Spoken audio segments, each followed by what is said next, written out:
What's up, guys? It's Connor here, and today we finally have the review of my Saberforge Prodigal Son lightsaber. This is it. This is the thin neck lightsaber that I was finally able to get a hold of, finally able to test it out and screw around with it. Now, it's been charging all day. It's running a 7.1 volt lithium ion battery, I think. I can't really remember the logistics of it. But so this is it. This is the Prodigal Son lightsaber. For those who aren't familiar with the Prodigal Son, it's based off of the Luke Skywalker ROTJ lightsaber, and Saberforge really nailed the quality of the saber. It's a very, very nice lightsaber. It looks just like the lightsaber from the movie, and this version is the champion version, and that includes lights and sounds, and I'll get to that in just a few. But so we're gonna just go through the entire section of the lightsaber. Starting from the top, you have the emitter flange here, which is very nice, and then you have the emitter. And the reason why I got the Prodigal Son was because the emitter was not a blade plug, and I kind of thought that I should stay true to it, just have that as a solid piece, and it fits nicely. I like that a lot. And you got your blade retention screw here, and so it'll hold the blade in place, so that way it doesn't fly off while you're dueling. And this has been used in a duel. I actually got into a duel with a friend of mine during the midnight release of Star Wars Battlefront. I can't remember the name of the guy who recorded it and put it on YouTube, but I'm Luke Skywalker in there. I'll get the name of it later, and then I'll put it in the description of the video. So, but then we're going to work our way down to the thin neck area, and that's a real chunk of copper, which I really like. And then you got this extra saucer ring, that's what I'm calling it. Moving our way down to the thin neck and toward the grenade section here. The LED is housed around here, and there's a reflective filament inside here that will help the light push through and toward the blade, which I'll show you guys soon. But the grenade section is very comfortable. And then we have our control blocks down here. A couple of complaints with the control blocks. One, I wish Saberforge, I think they could do this if they are listening. I wish you can make those light up. I'm pretty sure a lot of people, including myself, would pay extra money just to have those light up. We all love the blinkies. And another complaint is you may notice that a piece of my control box is missing. This did not happen during the duel. This happened when it was on my belt, and I think I was at work, and we were allowed to dress up for Halloween. Of course, I went as Luke Skywalker, and I looked on my belt and I noticed that there was a copper piece missing. So when I was dueling with this, it was not comfortable at all unless I had my glove on. So, you know, I literally was holding it here, and I would get all kinds of cut up from it without my glove on, and it was just nasty. But nothing much about that. And then we're working our way down to the tri-ring here, and you may notice, here's another complaint that I have. You may notice that the tri-ring is all ate up because of the because I would clip it on my belt. I'm wondering if they could get a stronger kind of metal on the tri-ring, so that way that does not happen. Most people would be like, why didn't you go with CoverTech? I wanted to stay true to the movie. Then we have the pommel, and we have the speaker vented pommel for sound. Very, very nice. And to activate the saber, all you gotta do is slide up the control box, which I love this part a lot. Let me zoom in really quickly. You gotta slide up the control box, and inside is a custom kill key. Pull that out. Saberforge Viridium is the name of the soundboard. That's the Lightside sound font that Saberforge offers. There are two soundboards. The Saberforge Viridium, which is in here, and Saberforge Crimson, which is their dark side sound font. But because, you know, Luke Skywalker is on light side, I went for the classic green blade and the Saberforge Viridium, and all you have to do is just slide the control box back down, and we have ignition. I forgot what I had my settings on to, but yes, swings, clash sounds. And for the Saberforge Viridium, sound font, for the auxiliary you have blaster bolt deflection. So all you have to do is just push it once.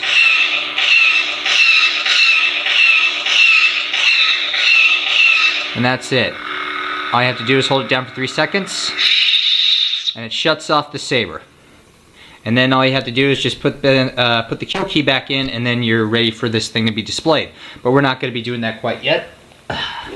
So with me, I have 2 blades, and here's another complaint that I had with Saberforge was the blades.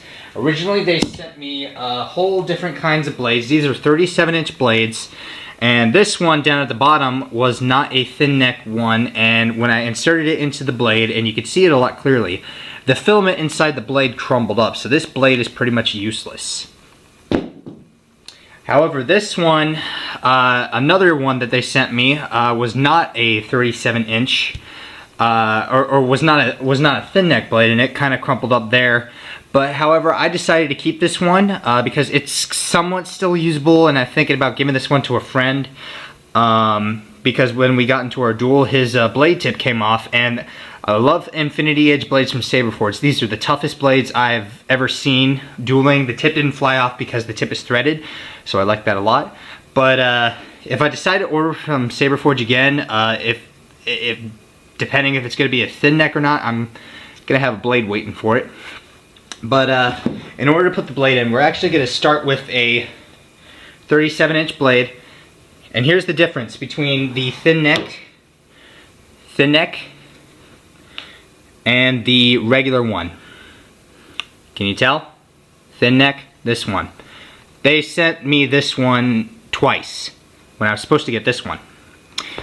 Don't know how that happened, but oh well. I'm not that sore about that. Only thing that I am sore about is this. That's the LED, and I sent it back to them to get it fixed, and it keeps on wiggling, so I'm not too impressed with that. Well, all you gotta do is to insert the blade, you just gotta slide it back, slide it down, and tighten up your blade retention screw so that way the blade does not go flying off. There we go. And this thing is fully charged. It's got the 12-watt plus in there, so let's fire it up and see how it looks with the lights off. So let me call off the lights. Total darkness. I'm scared out of my freaking mind right now. See how it looks. Pretty bright. Now it looks extremely bright on camera, but honestly, it doesn't look that impressive with a 37-inch blade. Looks pretty bright on the camera, and we are in the dark. But it doesn't look as bright as I've seen on other YouTube videos, which is very disappointing. And this is a 37-inch blade.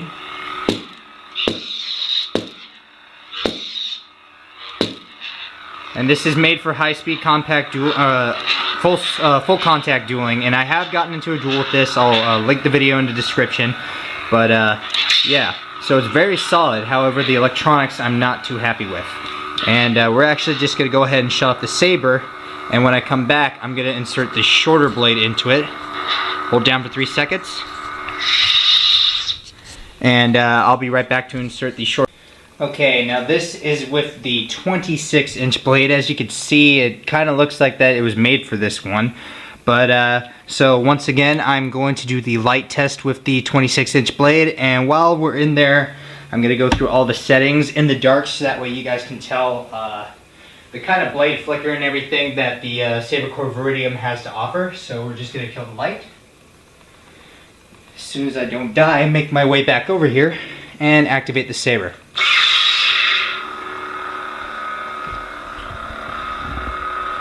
Still, once again, I am not impressed with the blade brightness. It's not as bright as I've seen in YouTube videos. It honestly looks just like the brightness that you would get from like the LED bubble things from like the Hasbro or something. And you know, this is just my honest review of this the saber. I'm in love with the saber, but I expected the 12-watt plus prototype that I saw in Jordan Mall's videos to be on par bright, and I'm not happy at all with this brightness whatsoever. So I'm gonna go ahead and turn it off. Hold down for 3 seconds, And you gotta hold down the menu button in order to access it, so hold it down. Main menu. Select optical frequency 1.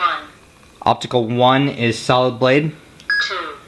2 is a flicker. 3. I don't know if you can see it on camera, but it's kind of like a fast pulse kind of look. 4.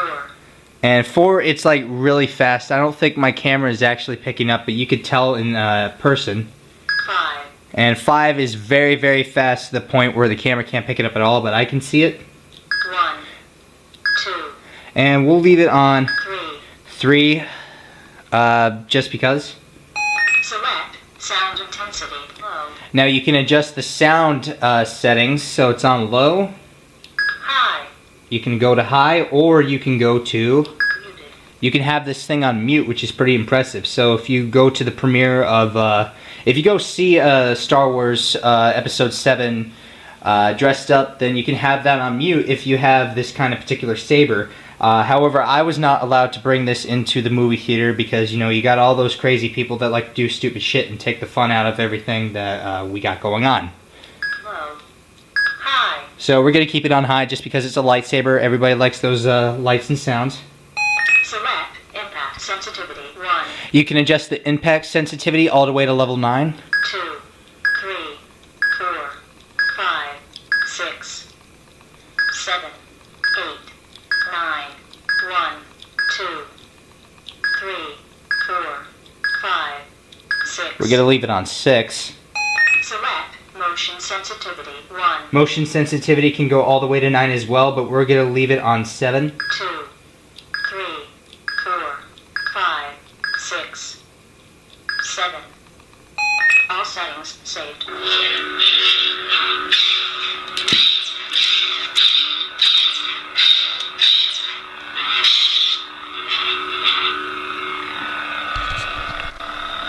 So, yeah, that's pretty much it. I'm going to kick on the lights real quick.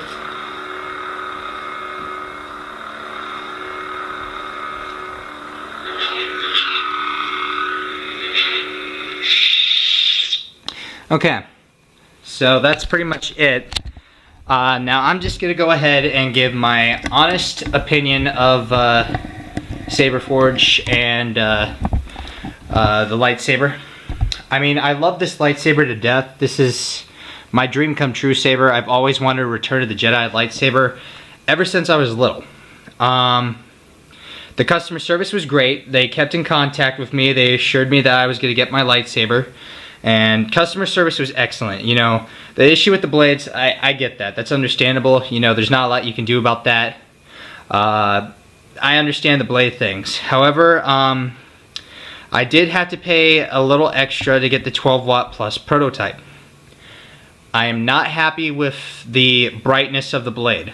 The reason I went with Saberforge is because I saw the brightness of the 12 watt and I was sold. And then I heard that they developed the 12 watt plus prototype, and Jordan Mall happened to get a hold of it. And so I asked them, hey, could I have it? And they're like, yes, you can. It's a prototype, but you gotta pay a little extra for it.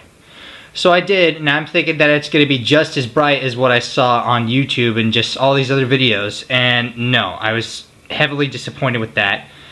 I'm still a little disappointed with that it's not as bright as I saw on YouTube videos, and with the LED rattling in there, I sent it to Saberforge to get it fixed, and I'm actually going to put the kill key in there just that way I don't get another discharge on accident. Heh, discharge. But yeah, so I'm very, very unhappy with the electronics part and the lighting of this kit. I'm happy of the look of the saber. The copper piece was my fault. I mean, I'm not gonna blame Saberforge for the copper piece. However, I just wish that they could really do a better job with the electronics and everything. And I've heard rumors about Philip Isherwood. You know, if you give him bad ratings on his lightsabers, he'll ban you for life or something like that. You know, honestly, I don't think he's gonna ban me. Because I'm a first-time customer with this, and I like Philip Isherwood. I think he's a splendid guy. I love what he's doing. I love this is a gorgeous lightsaber.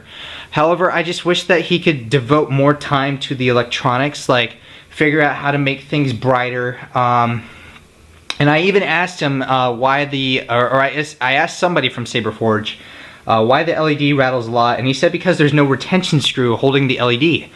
And the way I see it is you got a whole bunch of sabersmiths that are out there modifying this to make it so that way the LED is housed around here. Why can't you do the same thing? Why does the LED have to be here? Can't you just put the LED here? Not only will you make it more durable, but you can also make the saber 11 times brighter than it would normally be with the regular 12 watt and so on. Other than that, I'm very happy with the lightsaber itself. The electronics, no. I love the look of this. This is a gorgeous, gorgeous lightsaber. Excellent craftsmanship and everything, but I'm not happy with the electronics one bit, and I'm actually considering sending this to LDM Custom Sabers to actually convert this to a Luke V2.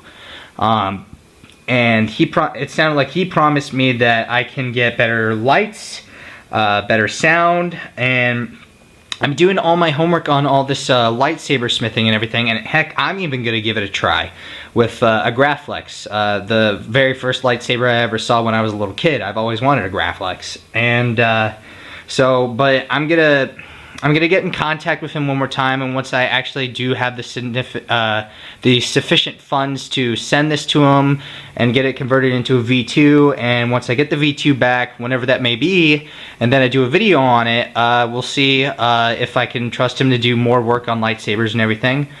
But I guess that's pretty much it. Saberforge, if you are listening, you're a great company. You really are. I appreciate what you're doing. But I really wish that you can explain to me why my lightsaber is like this. If you could just devote more time to, if you could actually just, you know, move the LED up here toward the emitter flange. Think about that. You'd make it sturdier, and you'd make the lightsaber itself more bright. And I think that's pretty much what everybody wants, is the brightest saber and the loudest saber you have to offer on the market. You guys definitely did a good job with the sound volume and everything. I'm totally pleased with the sounds. I'm not pleased with the actual light. That's the only thing that I got going on. But that's really it for the Saberforge Prodigal Son. Thank you guys for watching. Take care.